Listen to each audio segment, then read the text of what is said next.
ಓಂ ಶ್ರೀ ಗುರುಭ್ಯೋ ನಮಃ. ನಮಸ್ಕಾರ ಸ್ನೇಹಿತರೆ, ಆಲ್ರೌಂಡ್ ಕ್ಲಬ್ ಕನ್ನಡ ಚಾನಲ್ಗೆ ಸ್ವಾಗತ ಸುಸ್ವಾಗತ. ಇವತ್ತಿನ ವಿಡಿಯೋದಲ್ಲಿ ಮಾಘ ಮಾಸದಲ್ಲಿ ಈ ಕೆಲಸಗಳನ್ನು ಮಾಡಿದರೆ ಶುಭ ಫಲ ನಮ್ಮದಾಗುತ್ತೆ. ಪಾರ್ವತಿಗೆ ಶಿವ ಹೇಳಿದೆ ಕಥಾ ಯಾವುದು ಅಂತ ಈ ವಿಡಿಯೋ ಪೂರ್ತಿ ನೋಡಿ. ನಿಮಗೆ ಈ ವಿಡಿಯೋ ಇಷ್ಟ ಆದರೆ ಶೇರ್ ಮಾಡಿ. ಹೊಸದಾಗಿ ನಮ್ಮ ಚಾನಲ್ ನೋಡ್ತಾ ಇದ್ರೆ ಸಬ್ಸ್ಕ್ರೈಬ್ ಮಾಡ್ಕೊಳ್ಳಿ. ಮಾಘ ಮಾಸ ಪ್ರಾರಂಭವಾಯಿತು. ಈ ಸಮಯದಲ್ಲಿ ಏನೆಲ್ಲ ಕೆಲಸಗಳನ್ನು ಮಾಡಿದರೆ ಹೆಚ್ಚಿನ ಶುಭ ಫಲಗಳನ್ನು ಪಡೆಯಬಹುದು ಹಾಗೂ ಪಾರ್ವತಿ ದೇವಿಗೆ ಪರಮೇಶ್ವರ ಹೇಳಿದ ಕತೆ ಯಾವುದು ಅಂತ ಈ ವಿಡಿಯೋದಲ್ಲಿ ನೋಡೋಣ. ಈ ವರ್ಷದಲ್ಲಿ ಮಾಘ ಮಾಸವು ಜನವರಿ 30ರಂದು ಆರಂಭವಾಗಿ ಅಂದರೆ ಫೆಬ್ರವರಿ 28ರವರೆಗೆ ಇರುತ್ತದೆ. ಈ ಅವಧಿಯಲ್ಲಿ ಆಚರಿಸುವ ಪೂಜೆ ಪುನಸ್ಕಾರ, ದಾನ ಧರ್ಮ ಮತ್ತು ಗಂಗಾ ಸ್ನಾನ ಮಾಡುವುದರಿಂದ ದೀರ್ಘಕಾಲದವರೆಗೆ ಶುಭ ಫಲಗಳನ್ನು ಪಡೆಯಲು ಸಾಧ್ಯವಾಗುತ್ತದೆ. ಮಾಘ ಮಾಸದ ಮಹಿಮೆಯ ಬಗ್ಗೆ ಪರಮೇಶ್ವರ ಮತ್ತು ಪಾರ್ವತಿ ದೇವಿಯ ನಡುವಿನ ಸಂಭಾಷಣೆಯಲ್ಲಿ ತಿಳ್ಕೊಳ್ಳೋಣ ಬನ್ನಿ. ಅನೇಕ ಧಾರ್ಮಿಕ ವಿಧಿ ನಿಯಮಗಳ ಬಗ್ಗೆ ತಿಳಿದಿದ್ದ ಪಾರ್ವತಿ ದೇವಿಯು ಕುತೂಹಲದಿಂದ ಪರಮೇಶ್ವರನನ್ನು ಮಾಘ ಮಾಸದ ಪೂಜೆ ಮತ್ತು ಇತರ ಧಾರ್ಮಿಕ ಆಚರಣೆಗಳು ಮತ್ತು ಮಾಘ ಮಾಸದ ಮಹಾತ್ಮೆಯ ಬಗ್ಗೆ ವಿವರಿಸಬೇಕೆಂದು ಕೇಳುತ್ತಾರೆ. ಆಗ ಶಿವನು ಮಕರ ರಾಶಿಯಲ್ಲಿ ಸೂರ್ಯನು ಸಂಚರಿಸುವ ಮಾಸದಲ್ಲಿ ಸೂರ್ಯನು ಉದಯವಾಗುವ ಮುನ್ನ ಅಥವಾ ಸೂರ್ಯೋದಯದ ವೇಳೆಯಲ್ಲಿ ಸ್ನಾನವನ್ನು ಮಾಡಬೇಕು. ಇದರಿಂದ ಅರಿಯದೇ ಮಾಡುವ ಯಾವುದೇ ರೀತಿಯ ಪಾಪಕರ್ಮಗಳಿಂದ ಪರಿಹಾರ ಹೊಂದಬಹುದು. ಇದರಿಂದಾಗಿ ಪುಣ್ಯಲೋಕ ದೊರೆಯುತ್ತದೆ ಎಂದು ಪಾರ್ವತಿಗೆ ತಿಳಿಸುತ್ತಾನೆ. ಪ್ರತಿದಿನ ನದಿ ಅಥವಾ ಸಮುದ್ರ ಸ್ನಾನ ಮಾಡಲು ಸಾಧ್ಯವಾಗುವುದಿಲ್ಲ.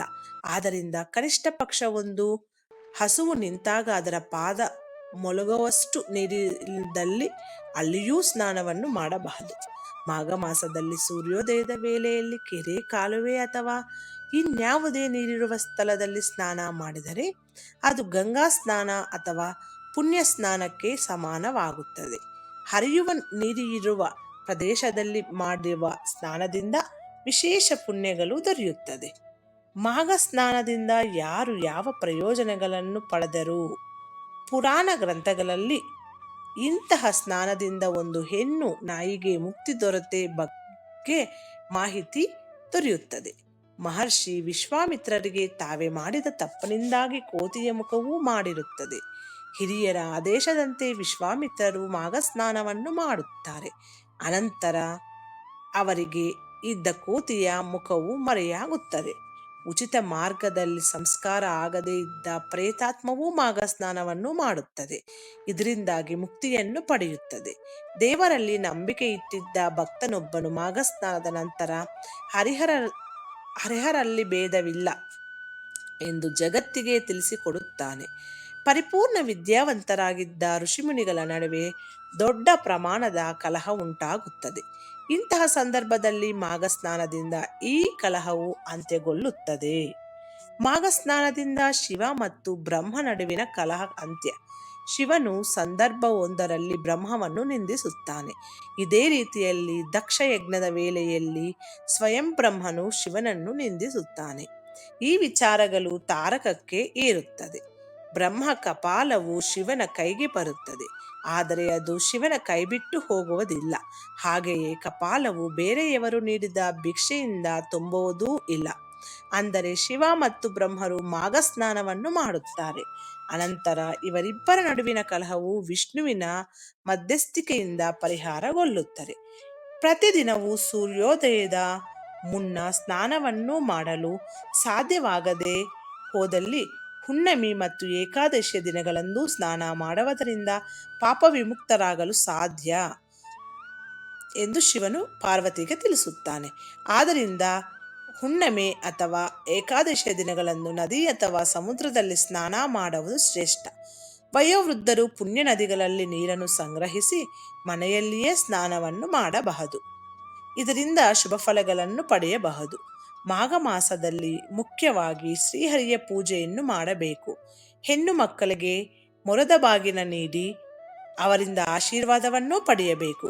ಇದಲ್ಲದೆ ವಯೋವೃದ್ಧರು, ದಂಪತಿ ಅಥವಾ ಬ್ರಹ್ಮಚಾರಿಗಳಿಗೆ ಹಣ್ಣು, ಹಾಲು, ಮೊಸರು, ತರಕಾರಿಗಳು ಹೀಗೆ ಯಾವುದೇ ಪದಾರ್ಥಗಳನ್ನು ದಾನ ನೀಡಬಹುದು. ಆದರೆ ಅದನ್ನು ದಿನನಿತ್ಯದ ಅಡುಗೆಗೆ ಉಪಯೋಗಿಸುವಂತೆ ಇರಬೇಕು. ಈ ರೀತಿಯ ದಾನ ಧರ್ಮದಿಂದ ಜನ್ಮ ಜನ್ಮಾಂತರದಲ್ಲಿಯೂ ಉಪವಾಸದ ಭಯ ಇರುವುದಿಲ್ಲ. ಮಾಘ ಮಾಸದಲ್ಲಿ ಯೋಗ್ಯಕರವಾದ ಸಂಕಲ್ಪವನ್ನು ಮಾಡಿಕೊಂಡು ಮಾಡುವ ಪೂಜೆ ಪುನಸ್ಕಾರಗಳು, ದಾನ ಧರ್ಮಗಳು ಹೆಚ್ಚಿನ ಫಲ ನೀಡುತ್ತವೆ ಎಂದು ಶಿವನು ಪಾರ್ವತಿಗೆ ತಿಳಿಸುತ್ತಾನೆ. ಯಾವ ವ್ಯಕ್ತಿಯು ಮಾಘ ಮಾಸದಲ್ಲಿ ಸೂರ್ಯೋದಯದ ವೇಳೆ ಸ್ನಾನವನ್ನು ಮಾಡುವುದಿಲ್ಲವೋ ಅವರಿಗೆ ಜೀವನ ಪೂರ್ತಿ ಅಶುಭ ಫಲಗಳು ದೊರೆಯುತ್ತವೆ. ಅನಾರೋಗ್ಯದ ತೊಂದರೆ ಇರುವವರಿಗೆ ಮತ್ತು ವಯೋವೃದ್ಧವರಿಗೆ ಯಾವುದೇ ರೀತಿ ನೀತಿಗಳು ಅನ್ವಯವಾಗುವುದಿಲ್ಲ. ನದಿ ಸ್ನಾನ ಅಥವಾ ಸಮುದ್ರ ಸ್ನಾನ ಮಾಡಲು ಸಾಧ್ಯವಾಗದೇ ಹೋದವರು ನೀರಿಗೆ ಅರಿಶಿನವನ್ನು ಸೇರಿಸಿ ಸ್ನಾನ ಮಾಡಬಹುದು. ಮಾಘ ಸ್ನಾನದಂದು ಬ್ರಹ್ಮ ಹತ್ಯೆ ದೋಷ ಸಹ ಪರಿಹಾರವಾಗುವುದು ಇದು ಶಿವನು ಪಾರ್ವತಿಗೆ ತಿಳಿಸುತ್ತಾನೆ. ಕುಟುಂಬದಲ್ಲಿರುವ ಹಿರಿಯರ ಆಶೆ ಆಕಾಂಕ್ಷೆಗಳನ್ನು ಪೂರೈಸುವುದರಿಂದ ಶುಭ ಫಲಗಳನ್ನು ಪಡೆಯಬಹುದಾಗಿದೆ. ಅಶಕ್ತರಿಗೆ ಪುಸ್ತಕ, ಲೇಖನಿ, ಔಷಧಿ ಅಥವಾ ಯಾವುದೇ ರೀತಿಯ ಪದಾರ್ಥಗಳನ್ನು ದಾನ ನೀಡಬಹುದು. ಬಡವರ ವಿವಾಹಕ್ಕೆ ಸಹಾಯ ಮಾಡಿದಲ್ಲಿ ಕುಂಡಲಿಯಲ್ಲಿನ ವಿವಾಹ ಸಂಬಂಧಿತ ದೋಷವು ಪರಿಹಾರವಾಗುತ್ತದೆ. ಮಾಘ ಮಾಸದಲ್ಲಿ ಗಿರಿಶಿಖರದಲ್ಲಿ ಮಾಡುವ ಧ್ಯಾನದಿಂದ ಸಕಲ ಸೌಭಾಗ್ಯವೂ ಲಭಿಸುತ್ತದೆ. ಈ ರೀತಿ ಈ ಮಾಘ ಮಾಸದಲ್ಲಿ ನೀವು ಸಹ ಈ ರೀತಿ ಸ್ನಾನ, ದಾನ, ಧರ್ಮ ಮಾಡಿ ನಿಮ್ಮೆಲ್ಲರಿಗೂ ಸುಖ ಸೌಭಾಗ್ಯ ಇರುತ್ತದೆ ಅಂತ ನಾನು ಕೋರ್ಕೊತಾ ಇದ್ದೀನಿ. ಈ ವಿಡಿಯೋದಲ್ಲಿ ಇರುವ ಎಲ್ಲ ಅಂಶಗಳು ನಿಮ್ಮ ಸ್ವಂತ ವಿವೇಚನೆ ಬಳಸಿ ನಿರ್ಧಾರಗಳೆಲ್ಲ ತೆಗೆದುಕೊಳ್ಳಿ. ಮುಂದಿನ ವಿಡಿಯೋದಲ್ಲಿ ಸಿಗೋಣ. ವಿಡಿಯೋ ಇಷ್ಟ ಆದರೆ ಶೇರ್ ಮಾಡಿ. ಹೊಸದಾಗಿ ನಮ್ಮ ಚಾನಲ್ ನೋಡ್ತಾ ಇದ್ರೆ ಸಬ್ಸ್ಕ್ರೈಬ್ ಮಾಡ್ಕೊಳ್ಳಿ. ಧನ್ಯವಾದಗಳು ಸ್ನೇಹಿತರೆ.